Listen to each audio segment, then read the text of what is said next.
Divas. Oh, I'm so excited about this episode. We have Senator Blaise Ingoglia. He's a former chairman of the Republican Party of Florida. Listen, he might be the next chief financial officer of the third largest state in the country. We have a lot to talk with him about: term limits, ballot initiatives, voter registration, and Governor Ron DeSantis. He tells us something about Governor Ron DeSantis that you may not know. So stick with us, Senator Blaise Ingoglia. You won't want to miss it.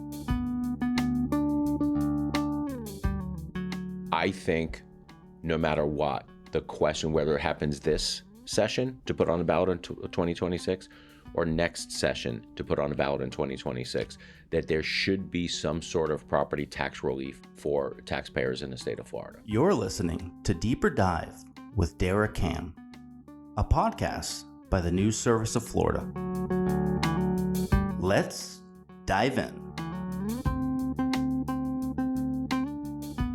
Divas, welcome back. I made him smile. I'm sitting here across the desk. Beautiful day in Tallahassee with Senator Blaise Ingoglia. I think you're new to the show, aren't you? Is this your first time? It's my first rodeo. Never been in politics before. Welcome to a deeper dive, Senator. Thank you for taking the time. Just a little before we dive into some of the more serious stuff, a lot of bills, the most controversial bills, sometimes very high profile bills, have your name next to them. But if you could write a bill, a law to do anything, even if it's silly, what would it be? Anything. You're king for a day. I think a lot of the public problems that we have in the United States stem from family units not being together. You know, the issue of single mothers trying to get ahead in life, children growing up without a father in a home. A lot of that, has to do with the federal government and tax codes and sort of like incentivizing families not to be together. But I think if we could somehow do this, which you can't, have families stay together, I think the country... I'm an orphan. I did not know that. Yeah. I did not know that. My father died when I was 3, and my mother died 2 years later. I have no brothers and sisters, so yeah. Yeah, I think that the data shows that when children grow up in two-parent households, and there's a lot of reasons why they don't, but when they grow up in two-parent households, the children wind up being better off long-term. Do you have children? I have 3 stepchildren. They're all much older. They're out of school. They're all working age, and it's a hard thing to mandate, though. Family, like what? No, make it harder to get a divorce? But that's why you can't do it. Yeah. Right. So it was like a pie in the sky thing. If we can somehow keep families together, okay.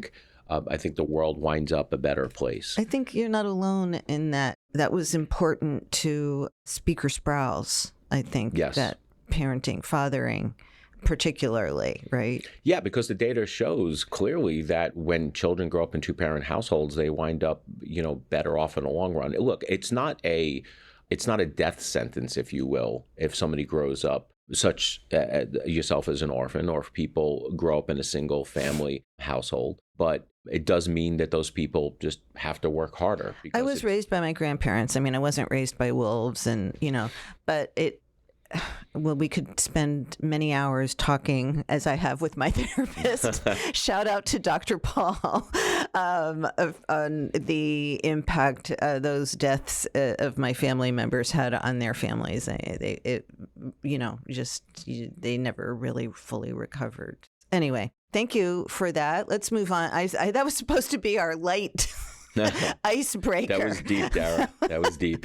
A light icebreaker. That's how I roll, right? It's always like the opposite. Let's talk about a couple of the high-profile bills. And this I don't think is a bill yet. If it is, please forgive me. Eliminating property taxes. Is that a bill? It's a proposal. Okay. It is a proposal that the governor has put out there, which I agree is an aspirational goal, and we should try to get to that point. I think there are ways to get to that. But the bottom line is that this governor is recognizing, as so many of us are, is that the rise in home values comes with a rise in property taxes. and people are literally getting taxed out of their homes, similar to what happened in the mid-2000s. There was a huge property tax revolt, revolt at the federal government also, which led to the Tea Party years that started in 08, 09 and really hit its apex in 2010 when there was a huge turnover in Congress pushing back against spending. But we see it at the local level. So what we have seen is that local government's budgets over the last 5 years specifically have grown anywhere between 60 to 120%, similar to what happened in the 2000s. Now, there was a difference in the 2000s and what there is now is that it was a majority Democrat state back there, and Republicans had no problem standing up to majority Democrat city councils and majority Democrat county commissions and saying, hey, stop the spending. But the only difference now is it's our Republicans. Our Republicans are on these county commissions and the budgets are growing. So the reality of the fact is that similar to 2000s, the local governments are taking the money and expanding government and spending stuff on stuff they probably shouldn't have to, and people are demanding property tax relief right now. You probably didn't hear it, but a lot of other folks did. I had Evan Power on the podcast just like 2 weekends ago, and this was something he spoke about, and he was more knowledgeable about the Tallahassee and Leon County spending because he's a former chair of the local party here. And he identified some things that he called, wasteful spending. I mean, of course, property taxes go to pay for services and infrastructure and things that people need. One of the things that has kind of interested me is the way that this has been written about, or the criticism has focused on, like, where are you going to make up the money? And I'm thinking, my guess is that the architects of this kind of plan don't really want to make up that money, right? No, they do. So first, let's be clear. I am pretty sure, although I cannot speak on behalf of the governor, I'm pretty sure that his proposal was not to eliminate property taxes altogether, but just for homesteaded properties. So I think that was what he was getting So at. Second, like vacation homes, commercial properties. That would all still be taxed. So it was eliminating property taxes on homesteaded homes. On homesteaded properties. I see. There's a very easy way that we can cut into this, is that remove the tax on school boards from local and have it done at the state level. So instead of the millage that we pay for locally to fund schools, you would shift it to the state and have the state fund the required local effort. That's right. Under the FEFP. Really? Which would reduce property taxes by 30% on all properties. And most likely what would happen is that if you just shift it to homestead, you're probably looking at a 40% reduction. So you can probably get 40% off of the top, but then it would be a function of state government. And then state government would have to find about $10 billion a year to plug that hole. Do you obviously, this isn't Dara Cam saying this, but you're going to have the teachers unions and others saying, like, they're going to do a bait and switch, or they won't fully fund it. How do you assure folks that the legislature will I'm using air quotes. You can't see me, but he can see me. How do you fully fund no matter schools? What we do, the teachers unions are going to say that we're never going to, that we're not funding it at the level that they like. But I'm still waiting for the data from the teachers union that says that the amount of money that we put into education directly corresponds in increased NAEP scores, increased graduation rates. They can't. Because once you index that money for inflation over time, you see it is very clear. It is apparent in the data that throwing extra money at an issue doesn't provide better outcomes. Having said that, I think the plan would just be to replace the money that is in there right now. All of it? If you make it a statement. Yeah. For the schools. Oh, you mean for the RLE? For the schools. For the RLE. Right. Okay. Yes. And the rest of it, like? I think there's other ways. Look, the issue has to be done in a thoughtful, methodical way where the replacement of revenues can be replaced in such a way where it's not going to put local governments at hindrances. Because the first thing they say, hey, we're not going to have any local government, we're going to have any police, we're not going to have any fire. Nobody is saying that.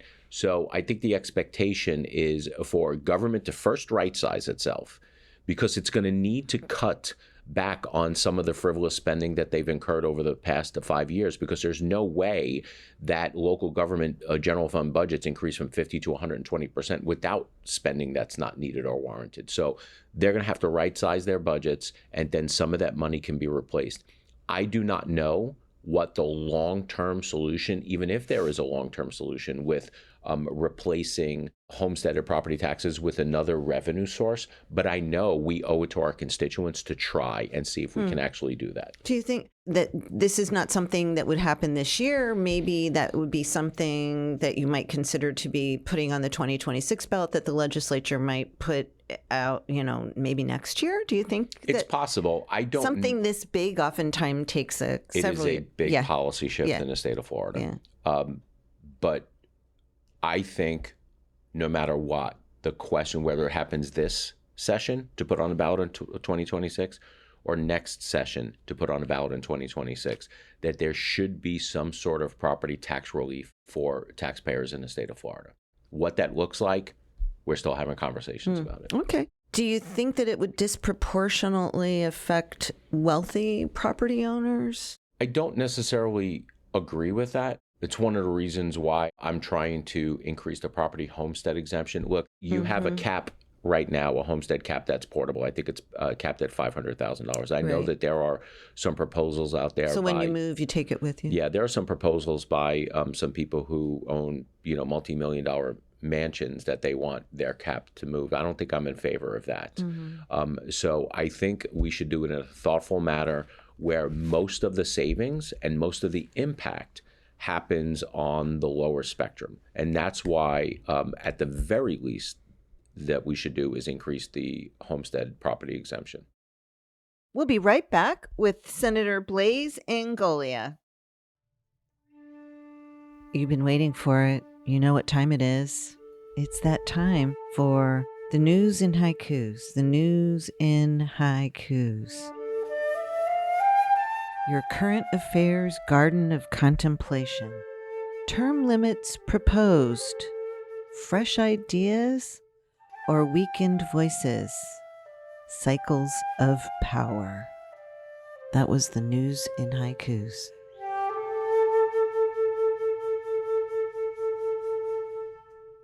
Don't forget, we'd love to hear your haiku. You can slide them into my DMs, or you can send them to podcasts, that's podcasts with an S, at e.newsserviceflorida.com. Wherever you're listening, please don't forget to subscribe and give us a rating if you like what we're doing.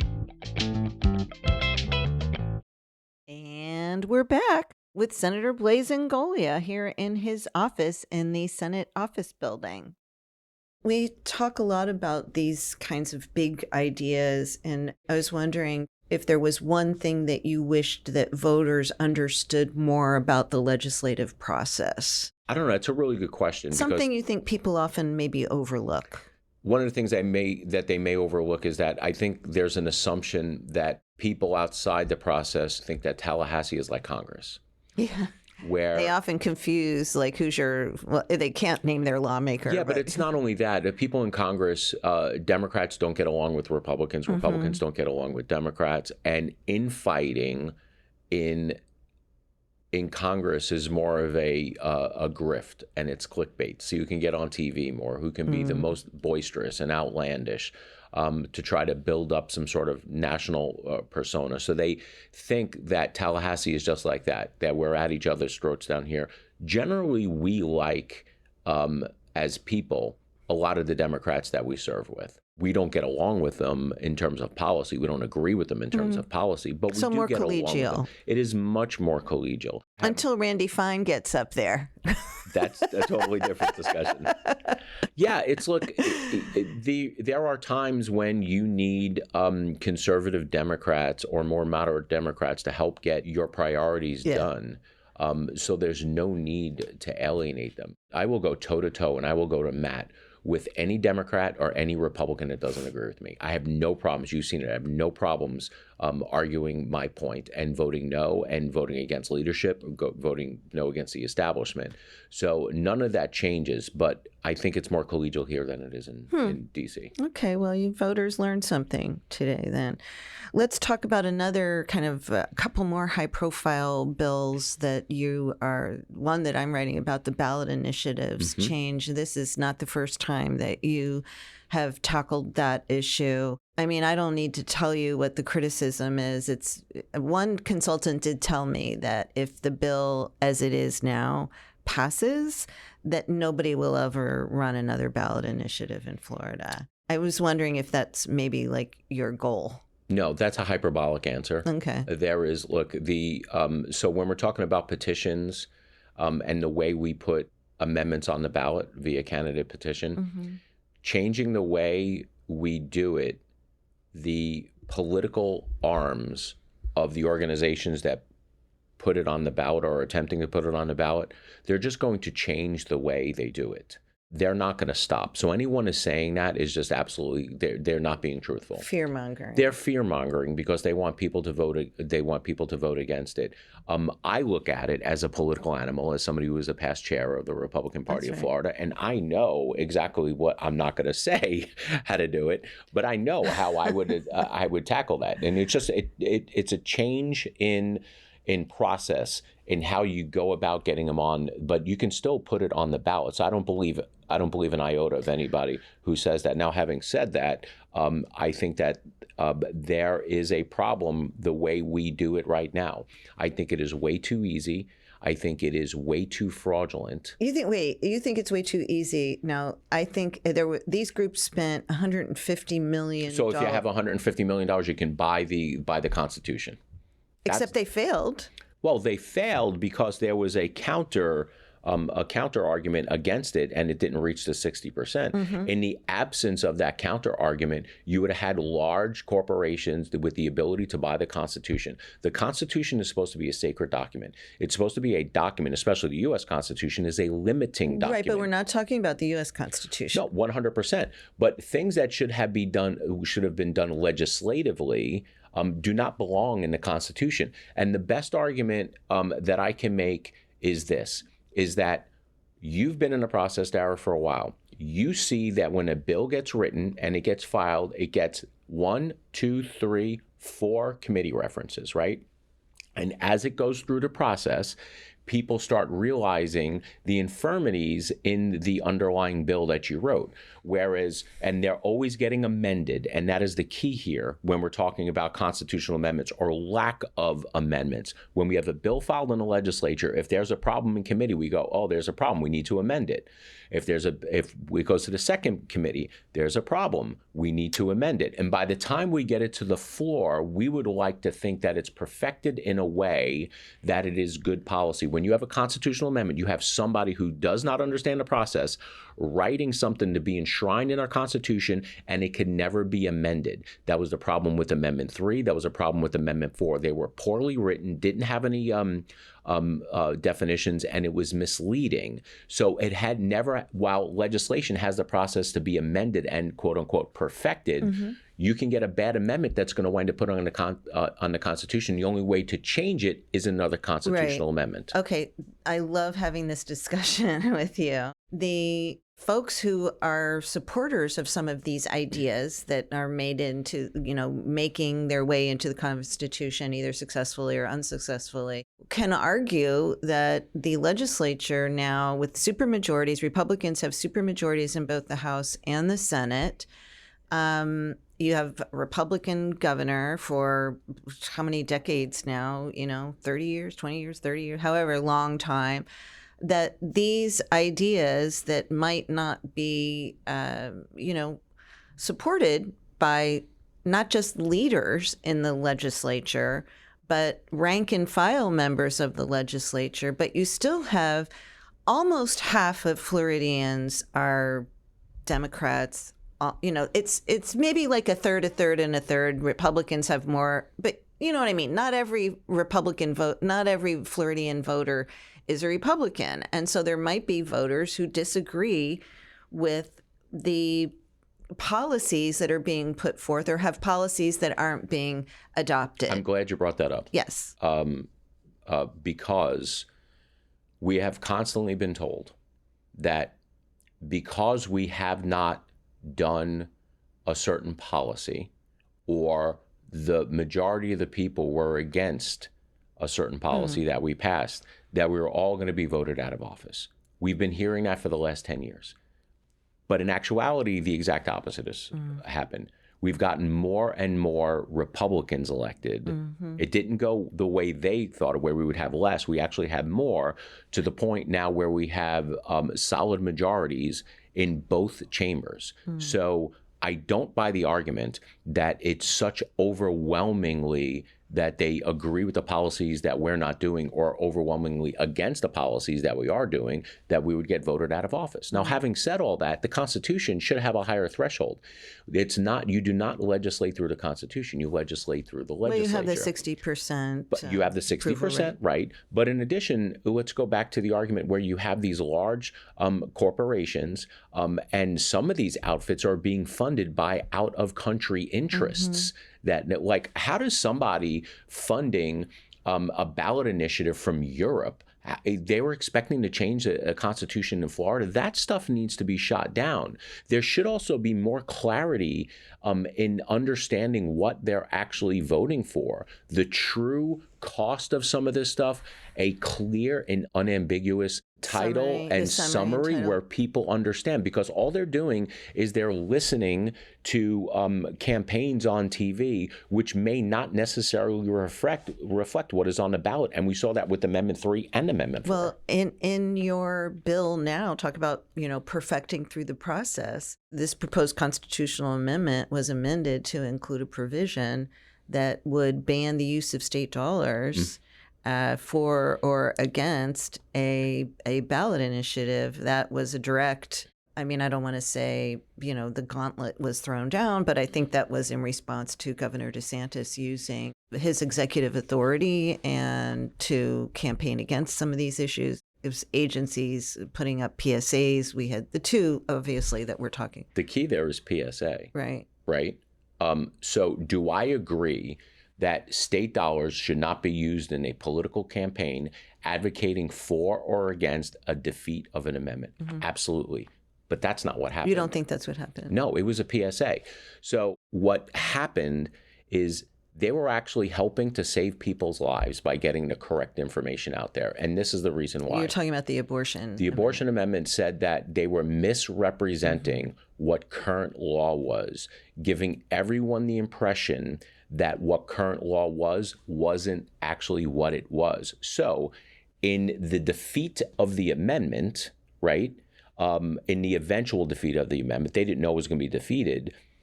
The vast amount of masses, people, voters out there would have been left with an idea of what current law was, that it wasn't actually current law. To prevent people from getting care. 100%. Critical care and, in emergency rooms. 100%. So I would say it was actually incumbent on state government to get the correct information out. Now, did it have the actual side effect of realizing that the Amendment 4 was abortion, right? Yeah, because it was 3 weed is how I remember, like 2 E's and 2 E's. That's how my reptile brain works. Like it had the side benefit of exposing that Amendment 4 was actually lying to people and not being truthful what current law was. Now, did that change voters' minds? I don't know.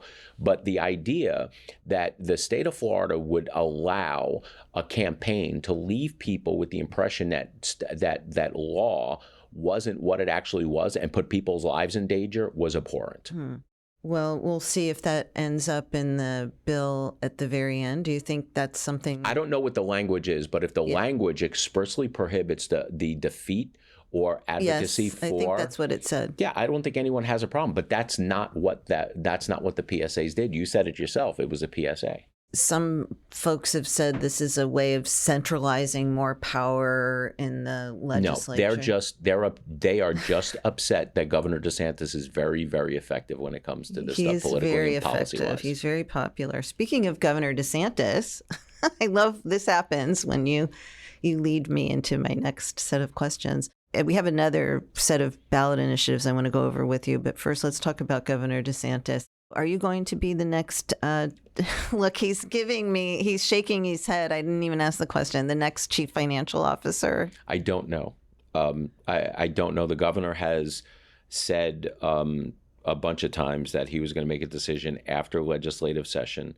I do know this, is that I trust the governor's judgment to put people in places who are going to work hard and protect the state of Florida. Senator Gruters was on here a couple of weeks ago also, and he is running for CFO and has the endorsement of President Trump.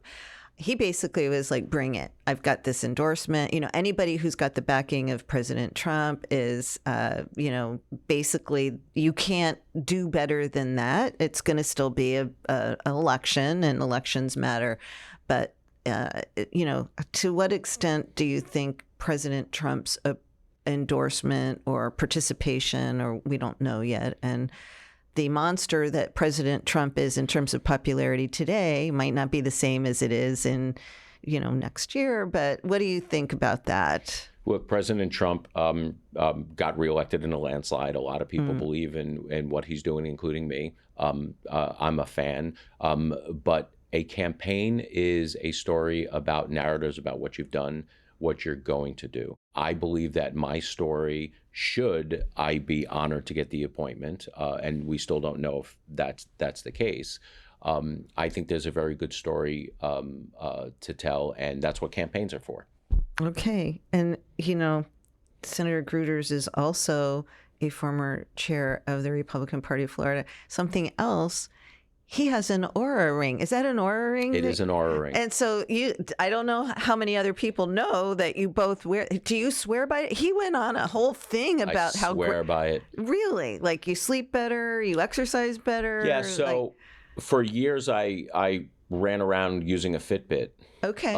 Work out all the time. I'm a health nut. I food prep all of my food. I know exactly how many calories I'm burning, my macros, what I have. Really? I eat about 310 grams of protein a day.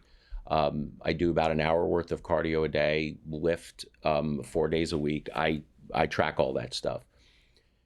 Obviously, you can see now that I'm in a lot better shape than I was in years past, and it's all because of the Oura ring. Really? It actually straightened out. We got to get these guys to sponsor us, man. Now, this is 2 times people are going on and but on. But it's true. I mean, the Fitbit was overstating what my calorie burn was, probably by about 30% in my case. Wow. So this straightened it out, and I just body fat started dropping, and it's been good. I swear by this. Well, you look great. I mean, but it's better if you feel great, right? That's more important. Back to the constitutional amendments, Sure. Term limits for county commissioners. I heard an earful about that this week. What are your thoughts on why that's needed, and would you be okay with 12 years? I would not, no. I think 8 years is the way to go. We have 8 years in the legislature. We have 8 years in the cabinet. 8 years is much, much more popular with voters. It polls upwards to 80%. Once you start polling the question, would you rather have 8 years or 12 years? 12 years drops precipitously off of a cliff. Having said that, people will take 12 years over nothing, but they much rather prefer 8 years. So this is an effort to give people what they want.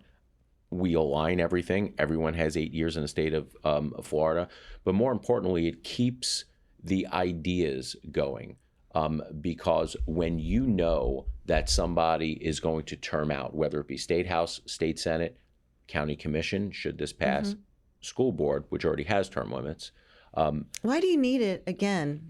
Because school board term limits is in general law. Somebody can go and change it. Nobody challenged that. Do you think it's constitutional? Yes, it is 100% constitutional, because the Constitution is silent on term limits for county commission and school board. So it couldn't be done by general law, which we did. But not having it in the Constitution leaves it open to be changed later. Okay. And then you also had your, and then we're going to get back to politics after this question because it's kind of a segue. You also have a proposal that would put a lifetime cap on the length of time you can serve in the legislature. We've seen folks in the House and the Senate. Now you have 8-year term limits in the House and You the mean Senate. from the House to the Senate to the House to the Senate, back to the House? I've seen some, a little, kind of. Yep. Yeah. So, the ping-ponging back and forth was one of the concerns for me. I think when that constitutional amendment was passed years ago, I think the intent was 8 years, and you're done, although it was not specified. With the exception of the redistricting and stuff like that, yes. So I've seen people just move back and forth and back, and when you're in the House and, you're running for the Senate, you're doing with a bunch of money in your political committee, then you go to the Senate, you're raising more money in the political committee, and then you have a huge advantage over somebody else by going back to the Senate. So there's a built-in advantage through the system and raising money through political committees that other people don't have. And again, you're thwarting competition. Like it's supposed to be a free market. Somebody is starting off with a huge advantage in terms of money. They could be a great person, but move on to the next thing. What about what one of your fellow senators said, like that she doesn't support a lifetime ban? You go off, you do whatever, be very successful in business and retire, and then you decide you want to come back because you have more to offer. Should you be foreclosed from that forever and ever? It's a valid point. It's a valid point, and I think it's worthy of further consideration. Because she does make a good point. The what I don't buy. The Senator Bradley. Let's just give her a name. She's a diva too. So yes. But yeah, she made a very good point. I don't know how we write that into, because if you ask people, plain voters, the 16-year cap, 8-year max in the House, 8-year max in the Senate is very, very popular. I'm sure her proposal would be less popular. By how much, I don't know, because I haven't polled it, but she does make a good point. And yet, to what extent did the situation with Senator Mayfield, and yet if she were to get reelected, money aside, I mean, wouldn't that mean that voters in her district want her to be around for more than 16 years? Yeah, it does. But, so how do you... But anyone who is in that situation, whether it's Senator Mayfield, whether it's me or somebody else, is going to have an inherent advantage on that because of money that we have previously raised. So and also incumbency. Notwithstanding incumbency also. Yeah. But notwithstanding that, there's still the intent of what I think the voters want. The voters want your ideas in there for 8 years, and then they want you to move on to something else. I see. You think it's kind of like a loophole. It is. No, it was like 100% a loophole. Yeah. In fact, the opinion from the Supreme Court basically said that there's no prescribed break. You can actually take 1 day break and wound up returning if everything aligned that way. I don't think that was the intent for the voters. Yeah, the 1 day break, it was interesting. Is there tension between the supporters of the governor and supporters of the president and, in the legislature? Are we seeing that play out on the floor at all? Are we like the Sharks and the Jets down there? Once you're a jet all the way from your first cigarette to your last dying day. Oh my God. Wow. You weren't expecting that one, right? I was not. Not only to get the reference, but to know the words to the thing. Song. Oh my gosh. I think you like musicals? I love musicals. So do I. Yeah, I'm a big Les Mis fan. Oh wow, that's crazy. I love that you just did that. Thank you. But I think that is more a phenomenon that plays out on X than what actually happens here within the halls of the legislature. Mm-hmm. Look, we get along a lot of times with the Democrat counterparts, and they supported Kamala Harris. Of course, we're going to get along with our own counterparts. If somebody was on the side of DeSantis or Trump in the primary, we're still getting along. So I think the arguments are more a social media echo chamber phenomenon than what actually happens here. Than less IRL.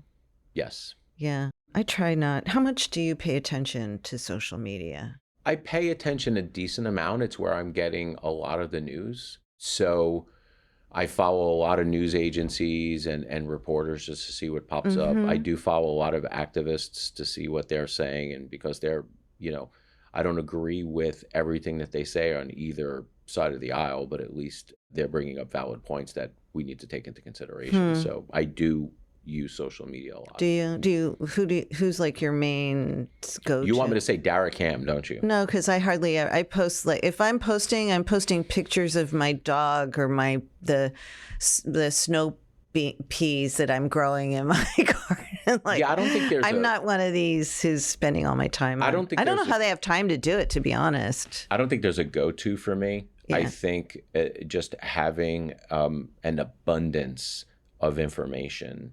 at your fingertips to give you full context of what's going on is important. Changed the way we consume news so much for those of us in the business and in the process, right? Like, maybe for my next door neighbor, not so much. But it's also changed the way social media has changed the way we politic. Donald Trump was a master at going around what he termed the fake news and speaking directly to people unfiltered. But you're doing that. I mean, I saw you doing a lot of that. I'm doing it. Especially when there was the immigration, Yep. The dust up between the governor and the legislature. You were very active in advocating for the governor and his position. I was, because I believe that the governor's position and the bills that I filed were the best position and the best policy for the state of Florida. Not all of it got done. I still wish there was some of those pieces that actually got done. But yeah, I meant, look, I'm going to take to social media to get information out as much as I possibly can. I follow you. You have your own column. I have TweetDeck, so you actually have your own column. So just whatever. Now you know how important your tweets are to me. I appreciate that. Let's talk about the governor's race. Sure. The president has come out and endorsed Byron Donalds. He's a congressman, and I think he's getting new endorsements every day. This is pretty early out to get an endorsement at that high level, so definitely going to give him a lift going into 2026. What about Casey DeSantis? You're close to the governor. Tell us, is she going to be on the ticket, on the GOP primary ticket next year? I don't know the answer to that. Because the governor and I are close, and we talk every once in a while. Everyone assumes that I have some sort of inside information. I don't. So I probably know as much as you do. Well, they play their cards pretty close to the vest, but I'm sure that people who are close to them. Is there something about the governor you can tell us that listeners might not know that you think might surprise them? The governor has a great sense of humor. Does he? He does. It does not come across at all in regular, like on TV and stuff. So he does. In fact, if you look up on my wall, right there, the upper right-hand corner, there's a picture of the governor just absolutely cracking up at one of the jokes that I made at an event.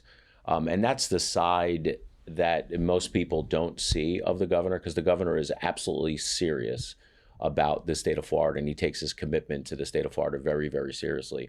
But when we're behind closed doors, we laugh a lot. And I can tell you the first meeting that I ever had with the governor in his office was with his first chief of staff. The name is escaping me. He's at Broward Health right now. Shane Strum. Shane.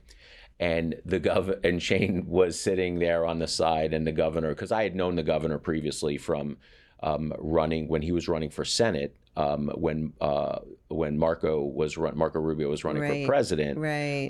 So I spent a lot of time with the governor, with then Congressman DeSantis. Right.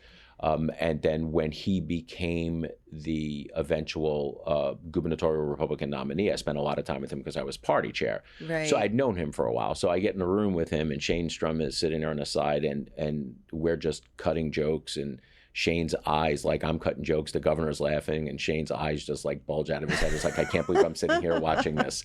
The governor has he has a great sense of humor. Yeah, that's interesting. You don't see that. And I remember I was at a party event, an RPOF, like annual something or other, and he came into one of the breakout rooms. Maybe, I can't remember what it was, but he was still in Congress, and they had just their first child was just a couple of months old, and Casey DeSantis. And people were telling me, you need to watch him. Is before he was running for governor. You need to watch him. Like and they looked like they just were right out of Central Casting. The two young couple and conventionally attractive with this gorgeous little baby. It was very interesting. And they were eating out of his hands. It was kind of a Tea Party time, right? When the Tea Party was making a lot of impact on party politics. And so, he's done a lot for the grassroots movement in Florida too. He has, when I was at the party, I had started, at least I would like to think that I started this whole trend of us moving to a ruby red state in terms of voter That was registration. you? Well, if you remember way back when I started the renewed emphasis on voter registration with right. Project Majority Red.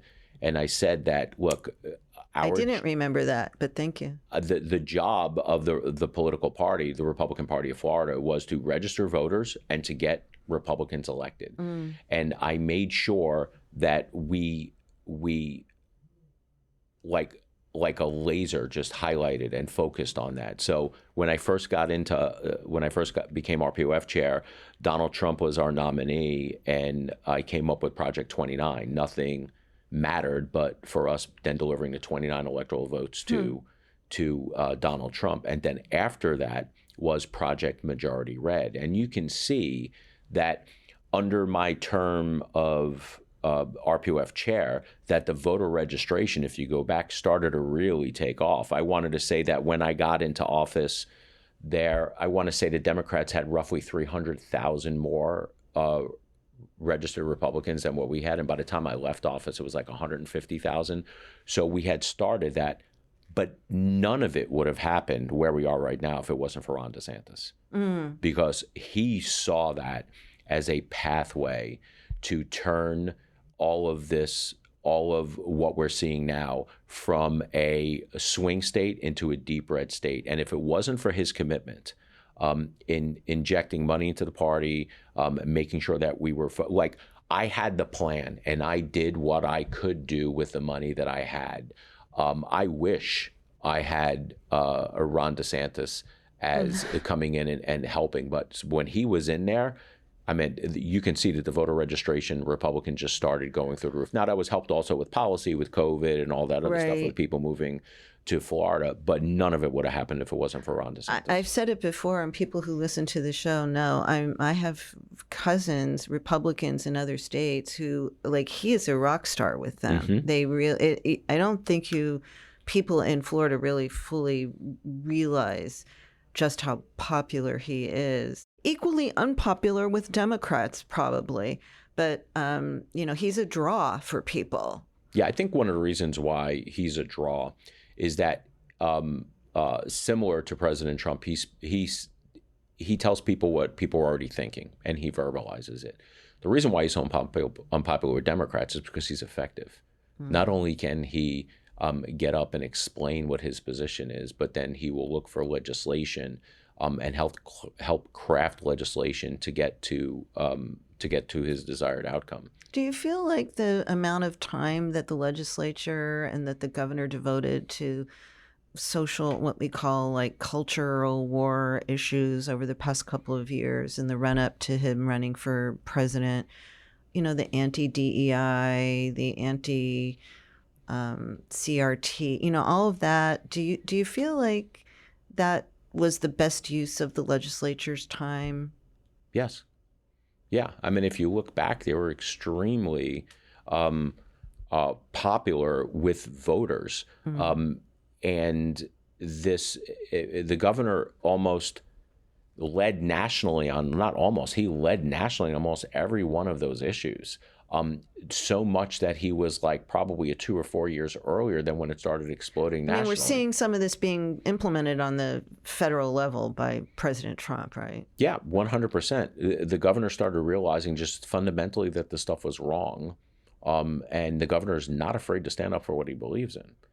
And once you start talking about and verbalizing issues, you're going to find out if the people are with you or against you. So when the governor says, I don't poll things, I can tell you firsthand, he doesn't poll things.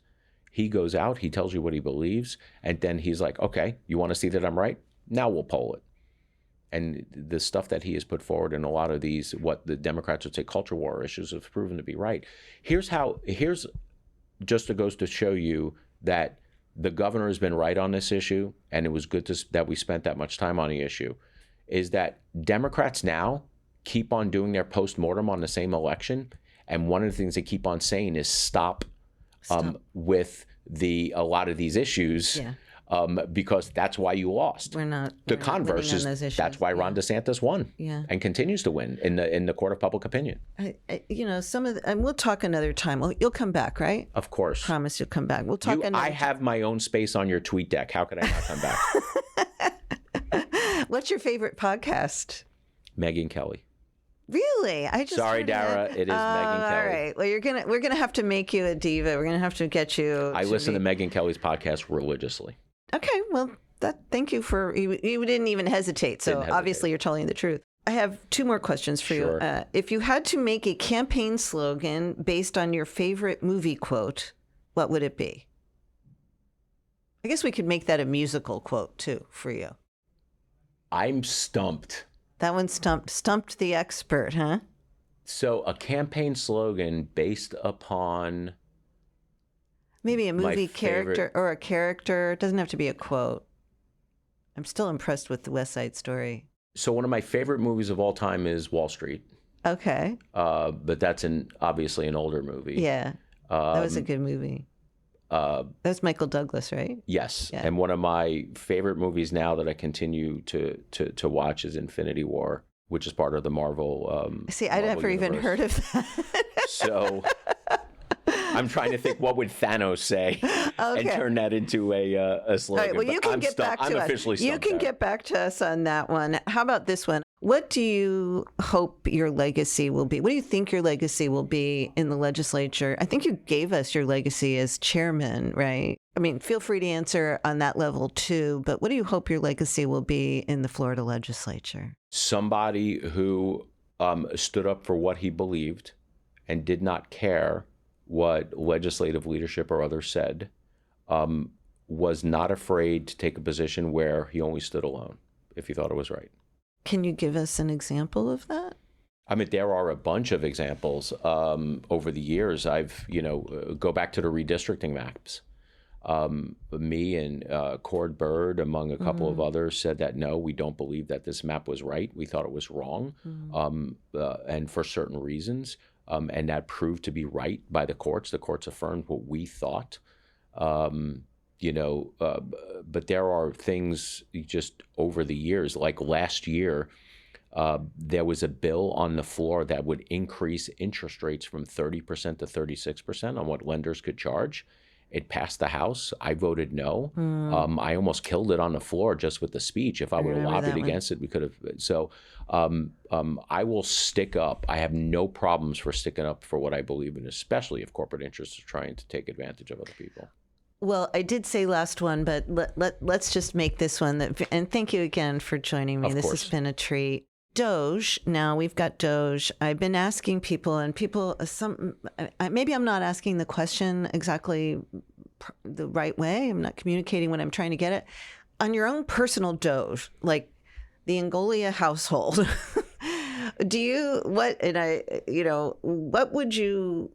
you think that if, I'm sure you're not bloated in the spending or whatever, but like if there were something that you think you spend too much on or you have too much of or devote too much closet space to, like, is there a Doge item that you can identify?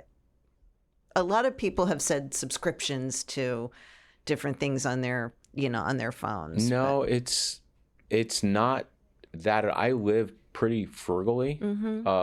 I'm still driving around in a 2016 Chevy Tahoe that has 170,000 miles on it. Before that, I had an 03 Tahoe when I was in the house that by the time I got rid of it, it was 212,000 miles. So you were Doging before Doge was cool. I'm a saver. I'm constantly reinvesting in myself, my business. I do that. I'm always delaying gratification to just try to have the most amount as possible. But I also, with that, just don't even spend it on myself. I actually give a lot of money away to local charities. I give about $50,000 a year in local charities. Any special one you want to shout out to? There are, one of my favorite charities to give to is, there's a lady in Hernando County, Janine Kell, who does an amazing job with the Children's Advocacy Center, which helps with traumatized kids who have either been abused or sexually assaulted. My wife and I give a lot of time and energy and money to that cause. We will continue to do that. So that is one that is just absolutely near and dear to my heart. So much that we're aware of similar place in Citrus called Jesse's Place, and now we're helping them in the same way. Yeah, well, that's wonderful. Thank you for doing that. GovGoneWild. GovGoneWild. GovGoneWild. Senator Blaise Ingoglia in your office here today. Thank you so much for doing this. My pleasure, us. anytime. It's been a treat. Thanks for listening to Deeper Dive with Dara, a podcast by the News Service of Florida, hosted by News Service senior writer Dara Cam and produced by me, Mike Exline. Music for the podcast was recorded by Periodic Labs, LLC.